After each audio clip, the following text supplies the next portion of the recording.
Good afternoon. I thought it was a good team win. I thought those guys, even though we were down a few guys, we always talk about the next man up mentality. I think the safeties definitely, stepped up today, especially without having Duggar and Peppers back there. I thought the three of those guys did a good job. Going back to the next man up mentality, you lose Drake there early in the game and thought Jacoby was ready to go. Was it perfect? No, but at the same time, I thought the operation was good. I thought he made some good throws, and we just had to continue to build on that. I thought up front the pass pro was pretty good.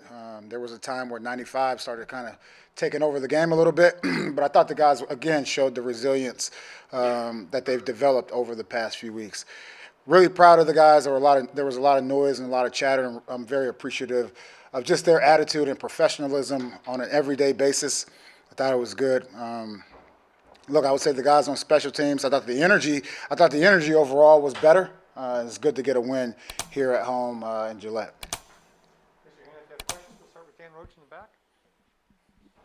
Jerod, I think, with the week that was, here, and it came down to, sports can be funny, it came down to a 4th and goal at the one with 25 seconds left. What did that mean to you to watch your team rally together and put it in, but also come off hooting and hollering? And what did you say to them in response in that locker room?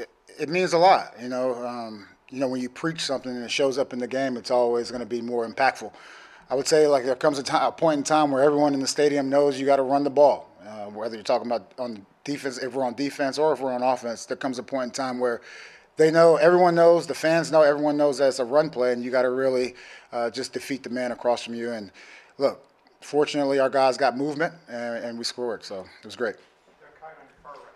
Hey, Jerod, Kyle Duggar was added to the injury report late. How'd you guys have to do some last-minute adjustments with him out of the game? Looked like Jonathan Jones was playing a little bit more safety than usual. Yeah, Jay Jones, another guy. We talk about versatility in our personnel, and he knows every single spot, every single location. I would also say, I thought Marte did a good job as far as controlling the huddle and just communicating overall, and those guys played well. Again, just to go back to the next man up, not to sound cliche or redundant, that's the mentality that we have to have if we want to build what we want to build. Jerod, plenty was made last week of the comments of saying that the team played soft.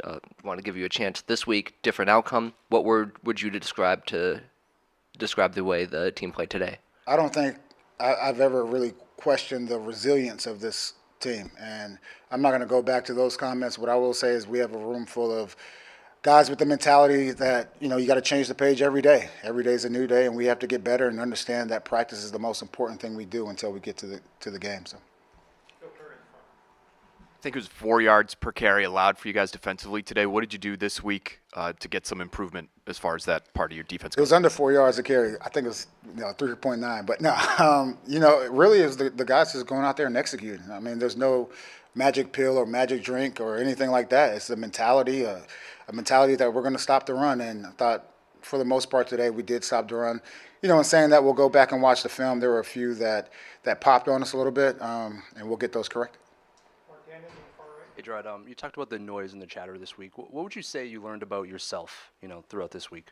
Oh, for me, look, I don't hear that stuff. You talk about adversity, talk about chatter. It will always be there. I think there's a difference between noise and signals. So if I can pick up on signals of what's coming out the locker room from you guys talking to the players, that's great. The rest of it's just noise to me, and my ultimate goal is to get this team better every single day. Jerod, you mentioned seeing resilience from this team that you said kind of they built up the last few weeks. How and where did you see them build that resilience over the past few weeks? I think I've told you guys, I thought the past 3 weeks of practice have been pretty good, and it's good to see that show up in the game. Thank you. Jerod, we saw Drake go down in the second quarter. How is he doing, if you have any update on him after this game? Yeah, I walked in at halftime and saw him, and the competitor that he is, obviously he wanted to go back out there and play, but there's a protocol that he has to go through, and again, can't wait to get him back. Coach, it seemed like the run game struggled to get things going for most of the game, but started to kind of figure it out a little bit later. Was there something specific that you saw that kind of helped them get back on track? And also just, I know the resiliency, we keep saying it, but we saw it from Jacoby, from Kayshawn, from those guys up front. So could you maybe add what you thought about seeing Yeah, that in the game? I always say, like in the run game, there are certain philosophies where a 3-yard run's not a good run. But if it's physical, to me, I liken it to boxing. Those are body blows. And if you get enough of those body blows, you get to the second half, then you start to pop some bigger runs, and I think that's what happened today. Hey, Coach. Second quarter, fourth quarter, towards the end of it, you had the similar situation, 2 minutes to go, 2 timeouts. You took obviously different approaches. So I wonder what your thought about those 2 different situations, and do you feel that the outcome of the game will give you more confidence to play more aggressively going forward? Look, when I'll just talk about the end of the half. At the end of the half, you lose your starting quarterback, and you just want to, get the clock running just so we can reset at halftime. And that was really the mentality there. I know the fans and stuff, they don't like it and always want you to try to go out there, but I would say it was just a chance for us to get in the locker room and hit the reset button. Hey, Karen. Hi, Jerod. We were aware that Juwan Bentley addressed the team. I know other leaders did as well, John Jones.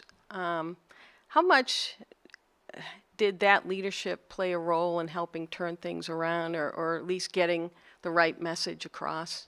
Yeah, to me, it's always been that way. The head coach has a message, and you lean on your captains or your leaders on the squad to disseminate that message and reinforce that message amongst the rest of the group, and I thought those guys did it this week. Now, yeah, that's what I thought. Chris Bryant on your left.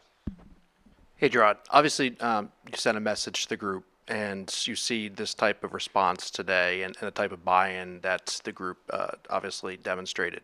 What does that mean, your kind of big picture, about you as a coach and also this group playing for you? Yeah, I'm not sure what it means as, for me as a coach personally. I'm proud of the guys in the locker room and how they approach each and every day, no matter what was going on.